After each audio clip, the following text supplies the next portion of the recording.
পিলখানা হত্যাকাণ্ডের ইতিহাস আমরা ভুলে যাই নাই।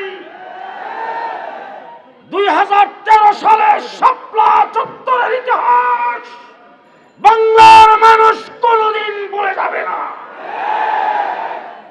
2021 সালে ব্রাহ্মণবাড়িয়াতে পাখির মতো গুলি করে 21 জনকে হত্যা করেছে। 2021 সালে বাংলাদেশের 12,000 আলেম মাদ্রাসার ছাত্রদেরকে গ্রেফতার করে কারা প্রকোষ্ঠে নির্যাতন করেছেন। 2024-এ 1952 সালের ইতিহাস ভাষার জন্য যারা রক্ত দিয়েছেন তাদের সংখ্যা ছিল মাত্র 7 জন। যদি 21শে ফেব্রুয়ারি ভাষা দিবস পালিত হয়, 5 আগস্ট স্বাধীনতা দিবস পালিত হবে। সংগ্রামী সাথী ও বন্ধুগণ, বাংলাদেশের ছাত্র সমাজকে ধন্যবাদ জানাই। আজকে বাংলার মাঠে ঘাটে রাস্তাঘাটে কোথাও ট্রাফিক নাই, পুলিশ নাই, কিন্তু মাদ্রাসার স্কুল কলেজের ছাত্ররা পুলিশের দায়িত্ব পালন করে যাচ্ছেন।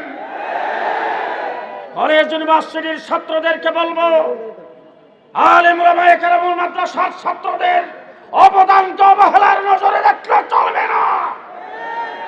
আজকে বাংলাদেশের সংখ্যালঘুদের মন্দির গির্জার পাহারা দিচ্ছেন কওমি মাদ্রাসার ছাত্ররা। সংগ্রামী সাথী ও বন্ধুগণ, বক্তব্য নেতৃবৃন্দ রাখবেন, আমি শেষ কথা বলে যাচ্ছি আপনাদের কাছে। 2018 সালের নির্বাচনে আপনাদের এই নারায়ণগঞ্জের কৃতি সন্তান আলেম ওলামায়ে কেরামের নয়নমণি মুফতি মুনির সাহেব বিপুলপুরে নির্বাচিত হয়েছিলেন, কিন্তু কুচুক্রি মহল তাকে এমপি হিসাবে ঘোষণা করে নাই। তার দাঁত ভাঙ্গা জবাব আগামী নির্বাচনে কে কে দেওয়ার জন্য প্রস্তুত। সংগ্রামী সাথী ও বন্ধুগণ, আগামীকাল বাইতুল মুকাররম উত্তর গেটে বিকাল 3টায়, কয়টায়, কবে? আগামীকাল আমাদের নায়েব আমির হযরত মাওলানা আব্দুল আওয়াল সাহেব, মাওলানা ফেরদৌসুর রহমান সহ নারায়ণগঞ্জের হেফাজত নেতৃবৃন্দ আগামীকাল এখান থেকে যাওয়ার জন্য যেভাবে প্রস্তুতি গ্রহণ করবেন, আপনারা কি যাওয়ার জন্য প্রস্তুত?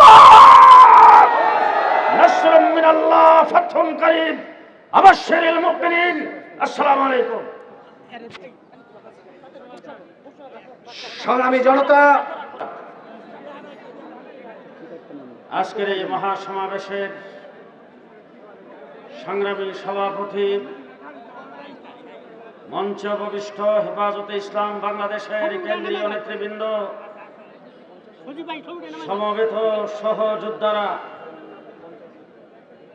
1971 সালে মুক্তিযুদ্ধ করে দেশ স্বাধীন হয়েছিল। পরিপূর্ণ স্বাধীনতা আমরা অর্জন করতে পারি নাই। গত 17 বছর বাংলাদেশের মানুষকে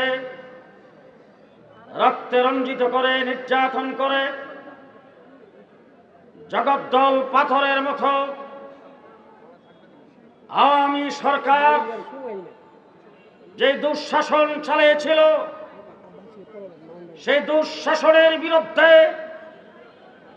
আমরা গত 15 বছর লড়াই করেছি।